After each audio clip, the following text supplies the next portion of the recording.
সময়টা ছিল 18 ডিসেম্বর 1940 সাল। সোভিয়েত ইউনিয়ন আক্রমণের জন্য দ্রুত পরিকল্পনার নির্দেশ দেন অ্যাডলফ হিটলার এবং 22 জুন 1941 সালে প্রায় 30 লক্ষ জার্মান সেনা 1800 মাইল সীমান্ত এলাকা জুড়ে আক্রমণ করে সোভিয়েত রাশিয়া, যেটি ছিল পৃথিবীর ইতিহাসে সবচেয়ে বড় আক্রমণ।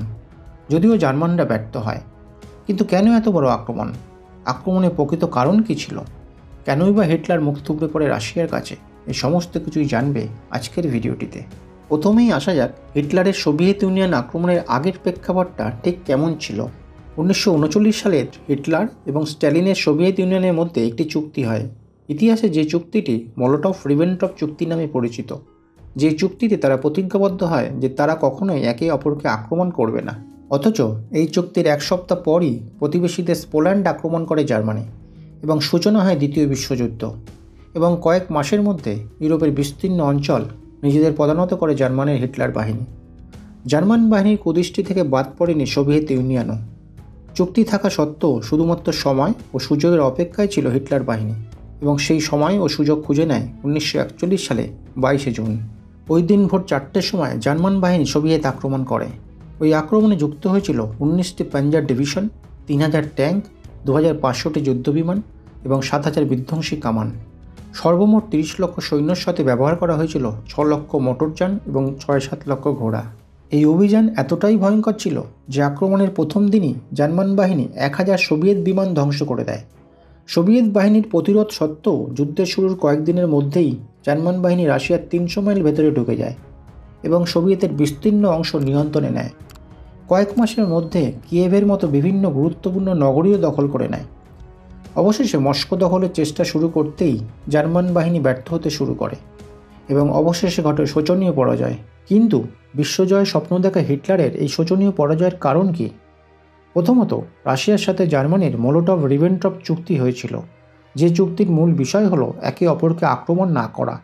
এই চুক্তি থাকা সত্ত্বেও হিটলার রাশিয়াকে সম্পূর্ণ বিশ্বাস করতেন না। তিনি মনে করতেন রাশিয়া যে কোনো সময় জার্মানি আক্রমণ করতে পারে, তাই রাশিয়া দখল করে তিনি নিশ্চিত হতে চেয়েছিলেন। দ্বিতীয়ত, রাশিয়া দখল করতে পারলে আফগানিস্তানের মধ্যে দিয়ে ভারত আক্রমণ করা যাবে, আর ভারত আক্রমণ করলে ব্রিটিশ সাম্রাজ্য অস্থির করে তোলা যাবে। তৃতীয়ত, রাশিয়ার সামরিক শক্তি সম্পর্কে হিটলার সম্পূর্ণ ওয়াকিবহাল ছিলেন না। তিনি মনে করতেন রাশিয়ার সেনাবাহিনী দুর্বল এবং খুব সহজেই রাশিয়া দখল করা যাবে। চতুর্থ বা সর্বশেষ গুরুত্বপূর্ণ কারণটি হলো রাশিয়ার প্রাকৃতিক এবং খনিজ সম্পদের ওপর হিটলারের যথেষ্ট লোভ ছিল। তিনি চেয়েছিলেন এগুলোকে দখল করতে। তবে জার্মানির পরাজয়ের জন্য কিছু কারণ রয়েছে যা অতি গুরুত্বপূর্ণ। প্রথমত, হিটলারের সোভিয়েত আক্রমণের সময় ইউরোপের বিস্তীর্ণ অঞ্চল ছিল জার্মানির দখলে। খুব সহজে অনেকগুলো দেশ দখল করে অতিমাত্রায় আত্মবিশ্বাস তৈরি হয় হিটলারের মধ্যে। প্রতিপক্ষ অর্থাৎ সোভিয়েতের সামরিক ক্ষমতাকে ছোট করে এবং নিজেদের সামরিক ক্ষমতাকে অতিরঞ্জিত করে দেখা।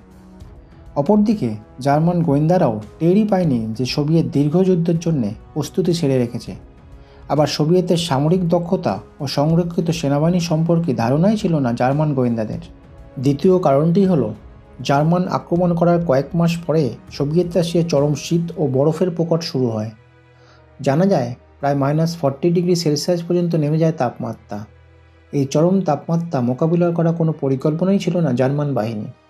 তীব্র শীতে যুদ্ধের ট্যাঙ্ক ও অন্যান্য যানবাহনগুলি অকেজ হয়ে পড়ে এবং ঠান্ডায় সৈন্যদের পোশাকের যোগানের অভাব দেখা দেয় এবং শুরু হয় খাদ্য সংকট, যা হিটলারের পরাজয়ের অন্যতম কারণ। তৃতীয় কারণটি হলো প্রয়োজনীয় রসদের যোগান দিতে ব্যর্থ হয় হিটলার বাহিনী। তাদের দীর্ঘমেয়াদী যুদ্ধের প্রস্তুতি ছিল না।